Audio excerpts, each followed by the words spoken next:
Warren, how would you define true success?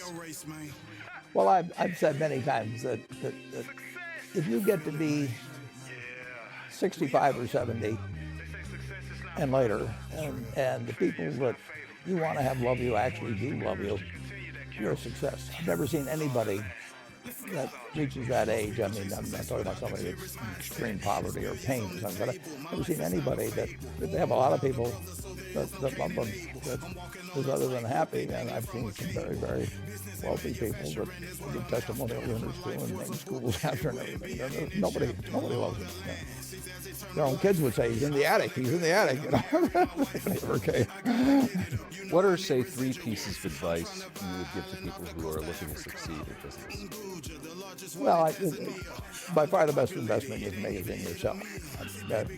For example, communication skills. I tell the students that come, they're going to graduate schools and business, and they're learning all these complicated formulas and all that.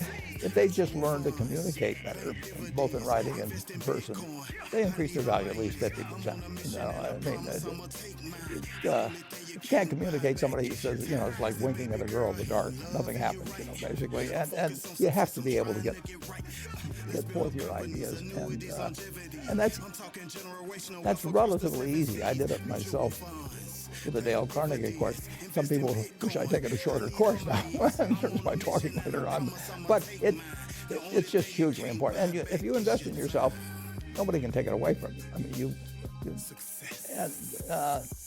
the second thing, which I'll get a certain criticism for not living it, but I do tell those students, you know, that if I gave you a car and it'd be the only car you get the rest of your life, you take care of it like you can't believe it. Any scratch, you'd fix that moment, you read the owner's manual, you keep a garage, do all these things, and you get exactly one mind and one body in this world. And you can't start taking care of it when you're 50. By that time, you'll have rusted out if you haven't done anything. So you should really make sure that you just remember that you just got one mind and body to get through life with and to do the most with it. What about life advice? Well, life advice is, you know, the most important thing, aside from the things I've talked about already, is really who you associate with. You want to associate with people that are better than you are. I mean, basically, you'll go in the direction of the people that you associate with, and you want to have the right heroes. You want people, if you want to emulate somebody, you better pick very carefully who you want to emulate. And when obviously you can't pick your parents, they're going to have an enormous influence on you, but you don't get a choice on that. But you get choices as you go down the line, and who you admire, who you want to copy, and the most important for most people in terms of that decision is their spouse. It's also important in terms of a partner in business, but the partner in life is the most important one. You want to pick a spouse that's better than you are, and then he or she, and you hope they don't figure it out too fast. Great. Biggest mistakes people make when investing? Well, they try to, they just don't realize that all you have to do is just buy a cross-section of America and then never listen to people like me or read the papers or do anything subsequently. They think that because you can trade, you should trade. You buy a farm, you buy an apartment house, you can't resell it tomorrow, and you know the cost of moving around. Now you get something handed to you, liquidity, you know, which is instant. You can sell, and the cost of doing it are pennies, you know, compared to other kinds of investment activity. So because they can so easily move around, they do move around, and moving around is not smarter than investing. You have a pretty cool morning routine regarding what you have for breakfast and how prosperous you feel. What is that? Well, I now actually send somebody over to McDonald's usually to get me something. Since the publicity I got from earlier describing my habits at McDonald's, I now have somebody go in the office, but that was more for entertainment value. I eat exactly what I like to eat. If I liked it on my 6th birthday, at my 6th birthday party when we had hot dogs and hamburgers and Coke and ice cream with chocolate, I still like it. And I don't care about anything subsequently. I discovered it all by the time I was 6. if somebody offered me a deal when I was 20 and said, you're going to live 1 year longer, instead of living to 88, you'll live to 89 or whatever it may be, if you eat nothing but broccoli and Brussels sprouts and onions and all these things. I just said, I'll take the last year off. It probably won't be that good anyway. I mean, so I eat what I like to eat. I'm not venturesome in that area. I like how you lumped in onions with broccoli and Brussels sprouts. Well, Never heard that before. I just don't happen to like onions, but no, I don't put them in the same category. Okay. You and George H.W. Bush, I think. Is business school worth it? Depends on the person. Much more than it depends on the school. I mean, I wouldn't worry.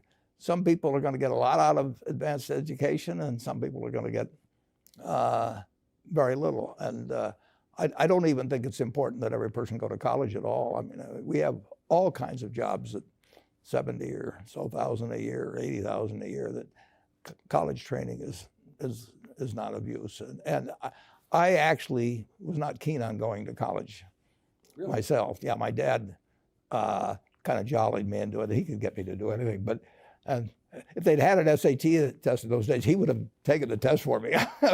but because I knew I could have a good time, and I liked investing, and I didn't really feel I could read the books. So I don't, it's a big commitment to take 4 years, and the cost involved, and maybe the loans involved, and everything. And I think, depending on what your interests are in life, I don't think it's for everybody. I think it's for a lot of people, but there ought to be a reason you're going, and I didn't really see much reason. All right, last question. So lightning round, so there's a few. Do you ever drink water? Only under duress. What is your favorite all-time song, Warren? It's undoubtedly, it's My Way. What about movie? Favorite movie?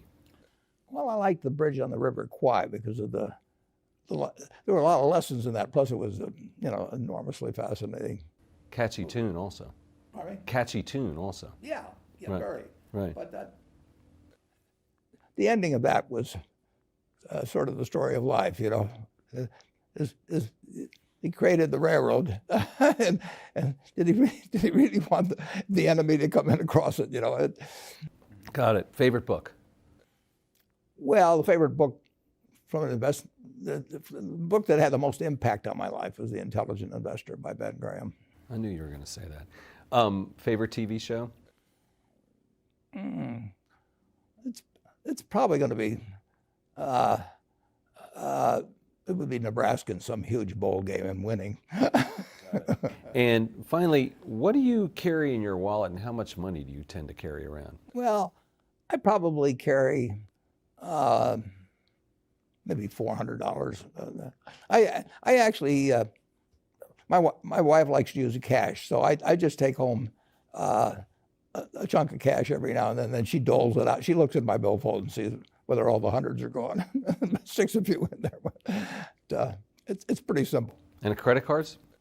I've got an American Express card, which I got in 1964, but I pay cash 98% of the time. If I'm in a restaurant, I always pay cash. It's just easier. Warren Buffett, thanks very much.